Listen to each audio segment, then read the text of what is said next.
welcome back. I'm hanging out with Jeff, who is the events and sponsorships manager here at Killington, and we're hanging out at the Umbrella Bar. Jeff's going to tell us about some of the really awesome events we have coming up here at Killington, and in general what we have going on. Jeff, definitely. Give me the lowdown. Well, you know, obviously we have the Bear Mountain Mogul Challenge, we have the Rails to Riches, we've got a lot of core events here at Killington, but we're really trying to bring into some family programming into Killington, and we're doing that during the holiday week. Friday the 27th, we have the Vermont Institute of Natural Science with the Raptor program at the Grand Hotel at 7 o'clock. Raptor program? Raptor. They actually bring out a barred owl, like, oh yeah, and wow. literally it's right there in front of you, you know, a peregrine falcon, and the kids get to learn about, you know, animals that are indigenous to Vermont. Wow, that's incredible. So, and then on Sunday, the 29th, we actually have the Nature Museum at Grafton, and Nature Museum at Grafton is going to be at the Grand Hotel at 7 o'clock, and they're actually doing a winter tracking program, so it's teaching kids and families how to track animals in the wintertime. And which is pretty cool about this one is they actually bring a table full of scat. So literally it's a table full of poo. Okay. So the kids can see what kind of poo they find in the snow, and they could track the animal that way. Kids and poo, it couldn't get better than that. Come on, it's so much fun. Poo. You kidding me? We all love it. I mean, who doesn't like saying the word poo? But anyway, and then we flow right into the new year with our college weeks. We start off at January 5th. It goes to the 17th. We've had so much success with our college weeks that we've actually decided to go with 2 weeks instead of 1. And, you know, on the 7th and the 14th, both Tuesdays of college week, we do a scavenger hunt that's fueled by Monster Energy and Snickers. So you cruise around, find a Snickers or a Monster Energy logo, and bring it back to the tent and win a prize. Sweet. So, and probably a Snickers or a Monster Energy, I'm assuming. Pretty much one of those two items. Or a hoodie. You know, who knows? They got a lot of other swag they're giving us. So, and then January 8th is the Monster Energy party at the Wildly Barn. They're bringing a DJ Prime. Bringing him up from New York City, so it should be a pretty... He's a big deal. Yeah, he's solid, yeah. But actually, we're bringing DJ Prime into the Bear Mountain Mogul Challenge, so he's going to be playing for the Bear Mountain Mogul Challenge this year. You know, Jeff, you mentioned that we have some pretty core events going on here in Killington. Yeah. What else would you say is going to happen? I mean, let us in on a little bit. Well, obviously, we had the Rails to Riches, was a huge success, gave away $25,000. You know, and Bear Mountain Mogul Challenge is back and bigger and better this year. We also have brand new this year, the Burton Stash Gathering.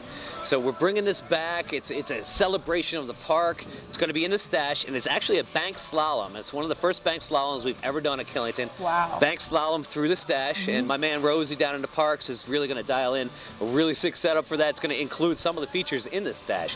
So that's happening March 15th and 16th. Okay. First day is an open event. Second day, we're going to get all the shops to go against each other.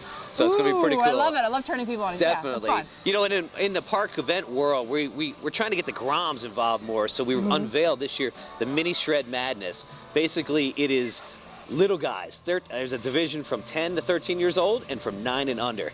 And it's basically an introduction for little munchkins to get into the parks world. So we're doing one at Placo and one at Killington. So, wow, that is so cool. It should be pretty cool. Yes, we have all these different ages, which is so amazing. I love that about Killington. Definitely, Now, with all of these events, we need to have a ton of snow. Definitely. And a lot of our snowmaking, I mean, it's said to be the most extensive snowmaking system in the East. It is. It actually is. And perhaps the world? I'd have to say, I don't know about the world, but I'm going to say the East, but we can't really rely on Mother Nature these days anyway. So, but this gun behind me, I swear, has been going for at least 8 to 10 straight days. And it's still going. And it's rocking, so. Wow. Yeah. You know, with all that said, we actually have a pretty amazing behind-the-scenes look at our snowmaking here at Killington. Why don't you check it out now? 600, go ahead.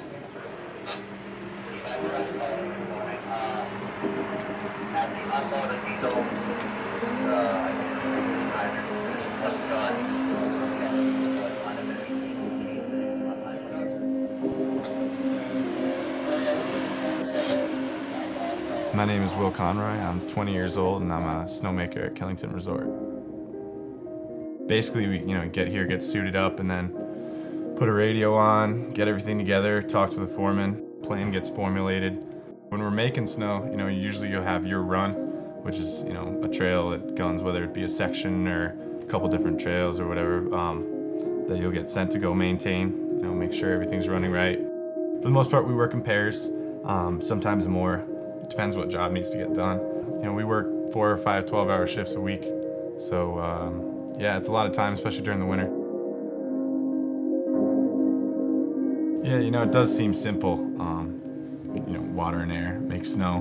But I'd say for the most part, you have to be mentally prepared as well as physically prepared because, you you're lifting stuff. It's a very tough physical job, and I think most people would understand that from the get-go, but if you're out there for 6 hours and it's really freezing cold, it definitely takes a toll on you mentally, because you can almost get like a lost feeling, especially if you don't necessarily know where you're going, if you're new or something like that. You definitely have to be prepared to get the job done and not make excuses. Can't feel my arms, blah, blah, blah. My feet are soaked. Well, that's too bad. Keep moving. So it's definitely not for the weak of heart. And, there's snowmakers are definitely pretty core about that. Just getting the job done. That's what it's really all about.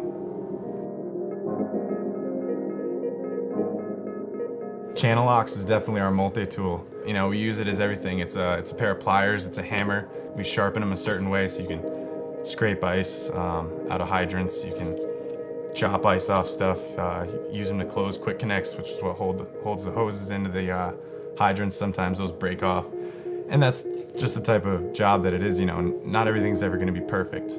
So, if you have an ear broken off or something like that, and the other one still works, you just gotta kind of make it work, make it run. So channel locks definitely help with that.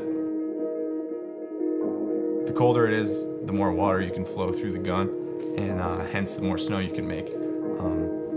Because when the air is colder, it'll crystallize the water faster, and obviously you can get more water coming out. It means more snow on the ground. So if it's -10, you can, like I said, you can blow an 8-10 foot pile in half a day. It probably annoys my friends sometimes too. Every time we ride certain trails, they'll be like, hey, look, I made this snow, It's pretty satisfying at the end of the day. And you come back, after your last run, and there's an 8-foot pile of snow there that wasn't there before when you were there 2 hours ago. You're like, hell yeah, man, I put that there. It's kind of cool because it's almost like, I kind of explain it to people, like I feel like a kid at recess, in 4th grade when you're going outside, and it's like your little wonderland type thing. And you definitely see a lot of crazy things. I've seen some shooting stars that I thought were planes falling out of the sky because they were so bright, just these massive flame trails. And because you're just so high up, there's not a lot of light pollution, and especially on clear nights. And sunsets and sunrises are just unbelievable. The other day I was sitting at the top of Superstar Lift Shack and watching the last of the sun, hit Mount Washington. There's really nothing like it in my opinion, and that's what makes it all worth it for me. Is even that one moment is just absolutely beautiful. If you're looking for job satisfaction and fulfillment, you can't beat it.